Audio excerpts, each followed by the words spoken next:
Hello everyone, চলে এসেছি একটা শ্রাদ্ধ বাড়ির খাওয়া দাওয়ার ভিডিও নিয়ে। তো প্রথমেই ছিল দই বড়া। দই বড়া তো আমি কিনে খাই, আমার এত ভালো লাগে। তারপর ছিল স্যালাড সস, আর এটা পনিরের কী ছিল আমি জানি না, যেহেতু মেনু কার্ড ছিল না সেই জন্য বলতে পারছি না। বাট ভীষণ মুচমুচে, আর ভিতরটা তো পুরো নরম, মানে কি বলবো, ভিতরে কোনো গ্রিন গ্রিন ফিলিংসও ছিল, যেটার জন্য আরও ভালো লাগছিলো খেতে। আর তারপর ছিল বাসন্তী পোলাও, বাঙালির মানে অল টাইম ফেভারেট। আর তার সাথে ছিল এঁচোড় চিংড়ি। আমি তো চিংড়ি পাইনি, সেই জন্য মা আমাকে চিংড়ি একটা তুলে দিয়েছিল।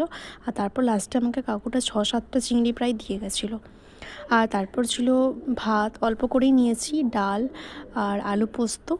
আর তার সাথে ছিল পাবদা মাছের ঝাল। মানে আহা হা, কি আর কি চাই বাঙালির। তো পাবদা মাছ তো দারুণ লাগে খেতে আমার। আর পাবদা মাছের সাথে ওই ভাত ডাল পোস্ত মেখে খাচ্ছিলাম, ওইটাও কিন্তু দারুণ লাগছিল। আর তারপর ছিল দই কাতলা। তো দই কাতলাটাও আমি একটু খেয়েছি, মানে আমি দই কাতলা ভোজ বাড়িতেই খেয়েছি, বাড়িতে কোনো দিন বানাইনি, বানাতে হবে একদিন। যাই হোক, দই কাতলাটাও কিন্তু দারুণ ছিল। আর তারপর ছিল কাজু বাদাম আম টমেটো দিয়ে একটা চাটনি, টমেটো ছিল কিনা জানি না। তারপর ছিল পাঁপড়। পাঁপড় দিয়ে চাটনি তো অল টাইম সবার ফেভারিট। আর তারপর রসগোল্লা, সন্দেশ দুটো নিয়েছি, আর কর্নেটো আর পান।